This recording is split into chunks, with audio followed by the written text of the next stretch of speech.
નમસ્કાર ગુજરાત. આજના મુખ્ય સમાચારોમાં આપણે જાણીશું કે ખેડૂતો માટે સરકારનું મોટું એલાન. તો મોદી કરશે ઉદ્ઘાટન. તેમજ ઘર બનાવવા માટે સહાય. તો ઇલેક્ટ્રિક બાઇક બંધ. તેમજ વિદ્યાર્થીઓ માટે ખુશખબર. તો સૌથી નાનો ડોક્ટર. તેમજ 25,000 રૂપિયાની સહાય. તો ખેડૂતોને ભેટ. તેમજ દર મહિને 1,000 રૂપિયાની સહાય. તો દીકરી માટે ખુશખબર. તેમજ હોળી પહેલા મળશે મોટી ભેટ. તો ખેડૂતો માટે ખુશખબર. તેમજ બેંક કર્મચારી મોજમાં. તેમજ ક્રિપ્ટોકરન્સી અંગે સમાચાર. તો પહેલી AI ટીચર.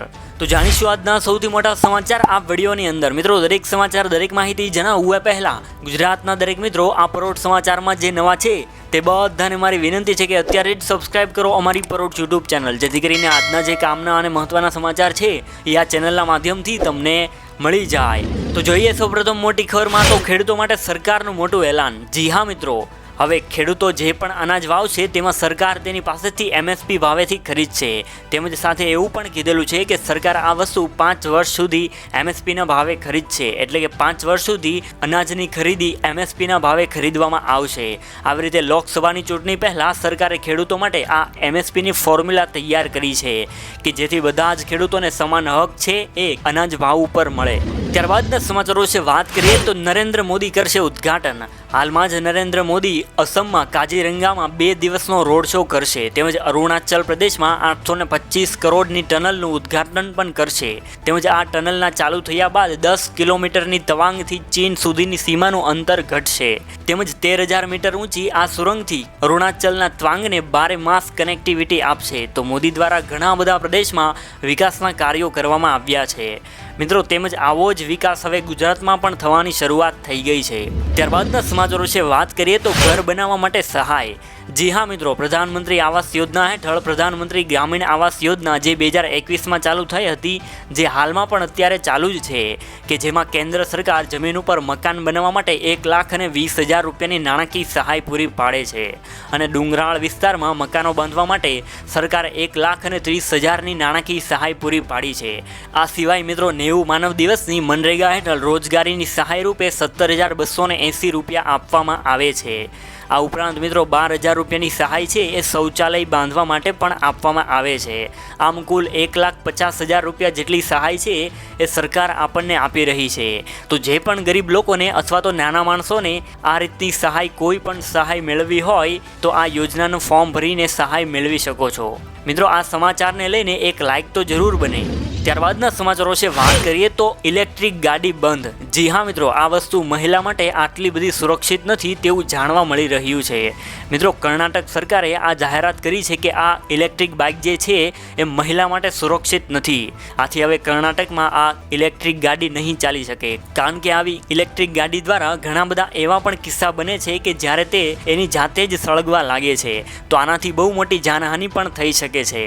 આથી મહિલાઓની સુરક્ષાને ધ્યાને રાખીને આ મોટો નિર્ણય લેવામાં આવ્યો છે. ત્યારબાદના સમાચારો વિશે વાત કરીએ તો મિત્રો, વિદ્યાર્થીઓ માટે ખુશ ખબર.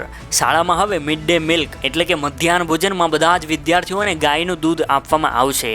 આનાથી મિત્રો 70 લાખ વિદ્યાર્થીઓને ફાયદો થશે. તેમજ મિત્રો ધોરણ 1થી લઈને ધોરણ 5 સુધીના બાળકોને 150 લીટર ખાસ ગાય માતાનું દૂધ આપવામાં આવશે. મિત્રો, રાજસ્થાનના મુખ્યમંત્રી ભજનલાલ સરકારે શિક્ષણ વિભાગને આ આદેશ કર્યો છે કે હવેથી બધા જ વિદ્યાર્થીને ખાસ ગાયનું દૂધ મધ્યાહન ભોજનના સમયે આપવામાં આવશે. આથી બાળકનો સરખો વિકાસ થાય, આ માટે આવી જાહેરાત કરી છે. તો મિત્રો, આવી જ જાહેરાત આપણા ગુજરાતમાં પણ થવી જોઈએ કે નહીં, ખાસ કરીને તમે કોમેન્ટમાં જરૂરથી જણાવજો.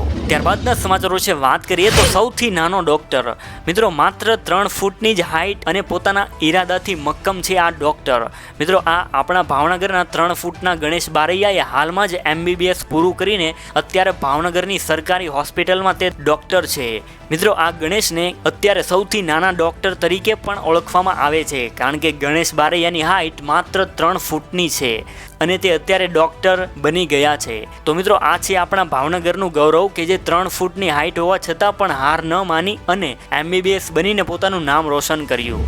ત્યારબાદના સમાચારો વિશે વાત કરીએ તો મિત્રો 25,000 રૂપિયાની સહાય. જી હા મિત્રો, નમો સરસ્વતી યોજના એ ગુજરાત સરકાર દ્વારા શરૂ કરાયેલી યોજના છે. આ વિશેષ યોજના હેઠળ ધોરણ 11 અને 12માં અભ્યાસ કરતી છોકરીઓ જો તેઓ વિજ્ઞાન વિષય પસંદ કરે તો તેમને 25,000 રૂપિયાની શિષ્યવૃત્તિ આપવામાં આવશે. નાણામંત્રી કનુભાઈ દેસાઈએ વિદ્યાર્થીઓ માટે આ અદ્ભુત યોજના બનાવી છે. આ યોજનાની જાહેરાત નાણાકીય વર્ષ 2024-25ના બજેટમાં કરવામાં આવી છે.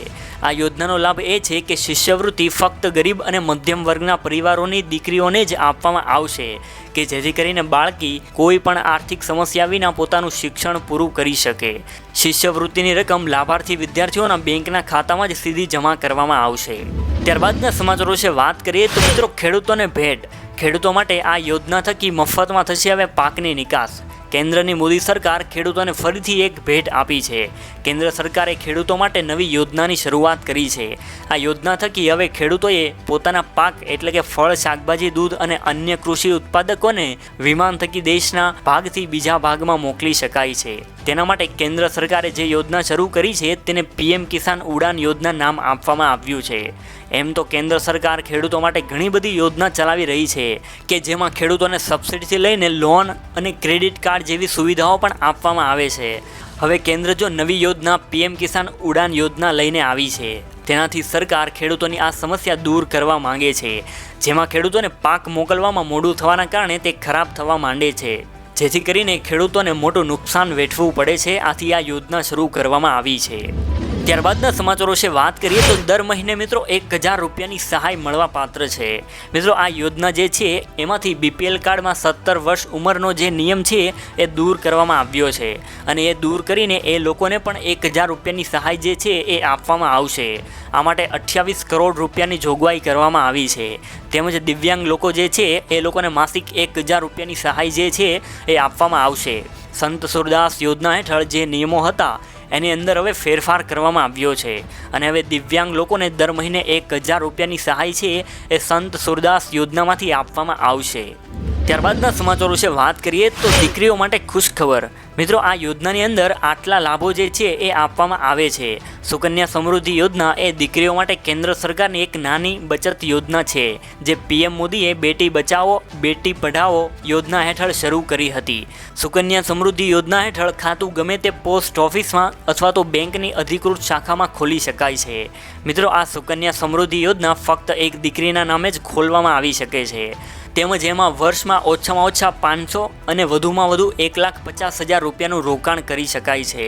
પણ મિત્રો આ જે સુકન્યા યોજના છે એ 21 વર્ષમાં જ પૂરી થઈ જાય છે અને ત્યારબાદ તેને ગમે તે રીતે બંધ કરવી પડે છે. ત્યારબાદના સમાચારો વિશે વાત કરીએ તો હોળી પહેલાં મળશે મોટી ભેટ.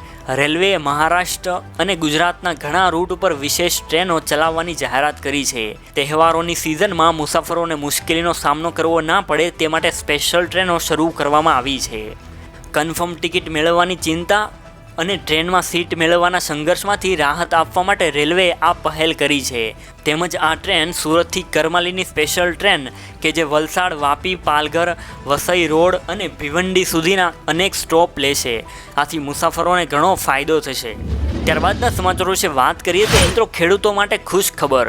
જે ખેડૂત મિત્રો પ્રાકૃતિક ખેતી કરે છે એના માટે સૌથી સારા સમાચાર છે.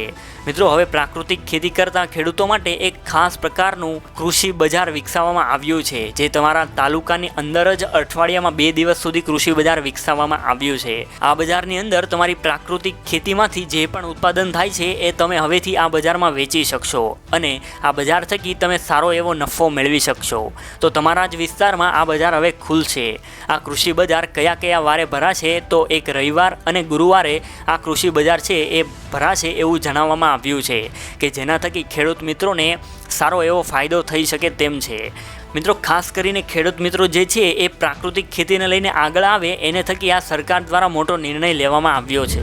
ત્યારબાદના સમાચારો વિશે વાત કરીએ તો બેંકના કર્મચારી આવ્યા છે મોજમાં. જી હા મિત્રો, હવેથી સરકારી બેંકના કર્મચારીને અઠવાડિયામાં 5 જ દિવસ કામ કરવાનું રહેશે.